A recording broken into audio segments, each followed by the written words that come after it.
Pues está con nosotros don Pío Moa. Don Pío Moa, buenos días, ¿qué tal está usted? Hola, buenos días. Aquí de nuevo. Esta semana se han cumplido 81 años de una efeméride que aquí tenemos a bien recordar bastantes veces, pero estábamos comentando don Pío Moa y yo que precisamente por ser 81 años y no 80, no ser cifra redonda, quizás no se ha conmemorado como debía o no se ha recordado como debería. Bueno, la verdad es que en fin, es necesario recordarlo porque es una gran fecha en la historia de España. Hoy la mayor parte de la gente cree la propaganda que empezó ya con Tuñón de Lara, propaganda comunista fundamentalmente, que fue un golpe militar contra una democracia normal. Esto es además el discurso que ha fundamentado la Ley de Memoria Histórica, que es una ley totalitaria y una ley prochequista, que convierte en víctimas del franquismo a los torturadores y chequistas y asesinos del Frente Popular, que fueron muchos, y fundamenta además toda una serie de la Ley de Memoria Histórica que al deslegitimar al franquismo, deslegitima lo que viene de él, que ha sido la democracia y la monarquía, y claro, ha creado este antifranquismo revenido, ha creado sobre la base de una falsificación histórica evidente, pues ha creado una especie de la conversión de la política en España en una farsa, ¿no? Hoy día España es un país de partido único con 4 matices, pero todos ellos están de acuerdo ideológicamente en lo esencial, todos ellos están de acuerdo en haber premiado los asesinatos de la ETA, en estar financiando el separatismo, en fin, en todo, ¿no? En todos los aspectos ideológicos fundamentales están de acuerdo. Es como si fuera un partido único con matices, unos y otros. Bueno, pues todo esto viene en gran medida de la falsificación de la historia. Y la falsificación consiste en lo que he dicho. Realmente el Frente Popular fue un régimen criminal, un régimen que nació de unas elecciones fraudulentas y violentas, como he demostrado ya hace mucho tiempo, y hace poco un libro de otros 2 autores pues ha venido a corroborar en algunos aspectos importantes. Fueron las elecciones fraudulentas, ya digo, y violentas, a partir de las cuales se desató un movimiento, un proceso revolucionario de tipo totalitario. Para entender hasta qué punto eran demócratas los del Frente Popular, solo hay que recordar su composición.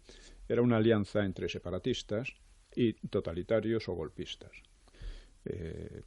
Los separatistas, lo cual basta con decir esto para ver cuál era el peligro que en aquel momento estaba acechando a España. Peligro de disgregación por una parte y de conversión del país en un país de tipo soviético, porque eso era la tendencia fundamental, con el apoyo de gente como Azaña y los republicanos de izquierda, que casualmente cuando habían perdido las elecciones del 33, habían reaccionado tratando de organizar golpes de Estado. Todo esto lo he explicado en Los mitos de la guerra civil, en otros libros, y lo que significó el franquismo en aquel momento, es decir, la salvación de España frente a la disgregación y frente a un régimen totalitario, y la conservación además de la cultura cristiana, porque lo único en que estaban de acuerdo los del Frente Popular, que se mataron entre ellos durante la guerra a mansalva, lo único que estaban de acuerdo era en destruir la religión, destruir la Iglesia, aniquilarla físicamente, un verdadero genocidio, que lo intentaron y en parte lo hicieron en la zona que dominaron, ¿no? Bueno, pues todo esto que debía ser sabido por todo el mundo y que debía ser la base para una política democrática real y no esta democracia fallida que tenemos, pues esto no lo sabe casi nadie.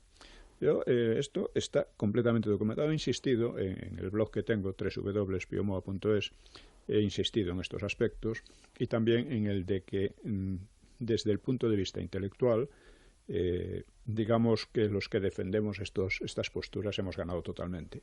Pero desde el punto de vista de los medios, de la universidad, etcétera, la falsedad se impone, se sigue imponiendo, ¿no? Y esto es nefasto, porque realmente a lo que renunció la derecha ya en la transición fue a la batalla cultural. La batalla cultural, por lo tanto, la han venido ganando en los medios, en la prensa, etcétera, pues la izquierda y los separatistas, que vuelven a crear una situación parecida a la del Frente Popular. O sea, ya digo, el que haya, o sea, la ETA, que estaba prácticamente derrotada gracias a la aplicación del Estado de Derecho, se haya convertido en una potencia política.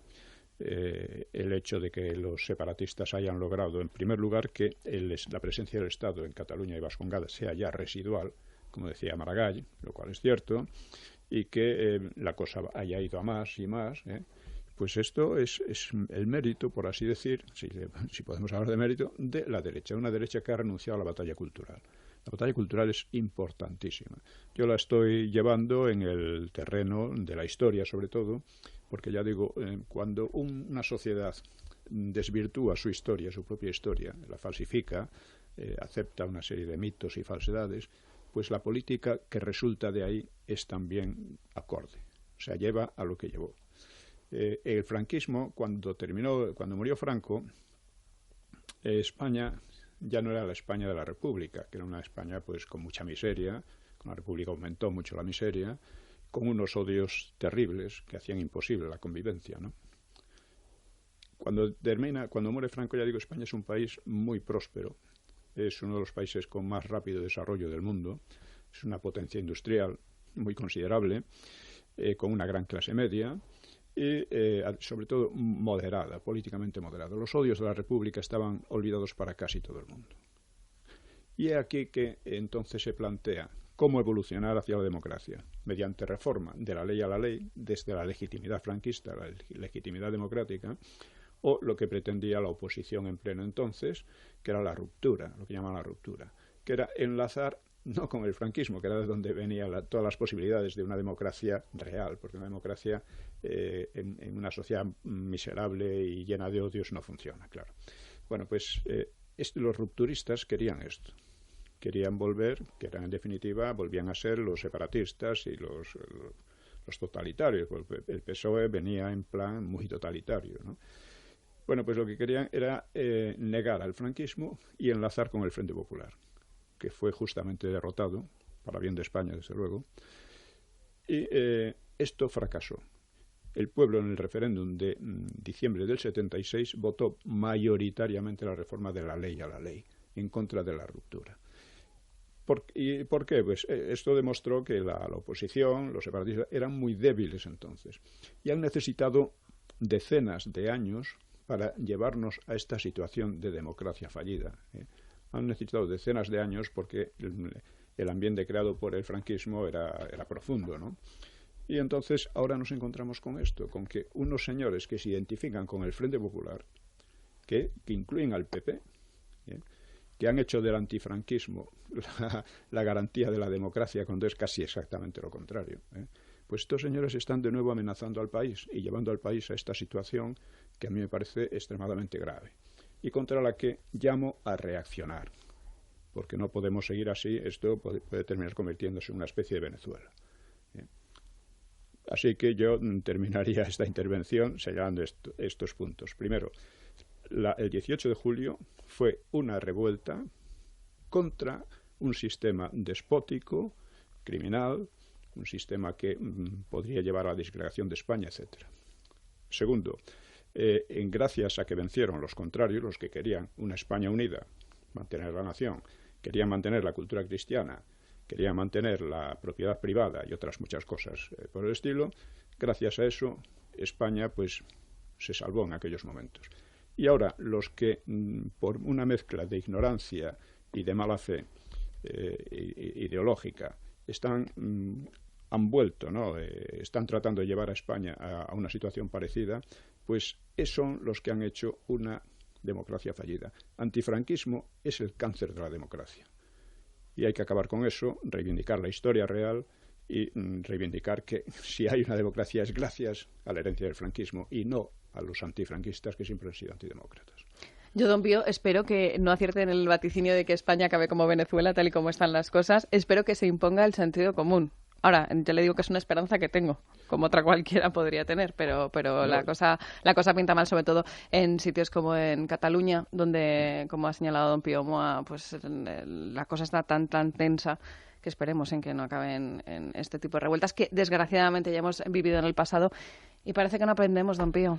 No, es que hemos llegado y también, o sea, lo que pasa en Cataluña, la responsabilidad principal no es de los separatistas, es de los gobiernos del PP y del PSOE, que han creado eso, se han complotado con eso, por parecer antifranquistas o por lo que fuera, da igual, se han complotado, son compinches de eso, lo mismo que son compinches de haber convertido a la ETA en una potencia política en España.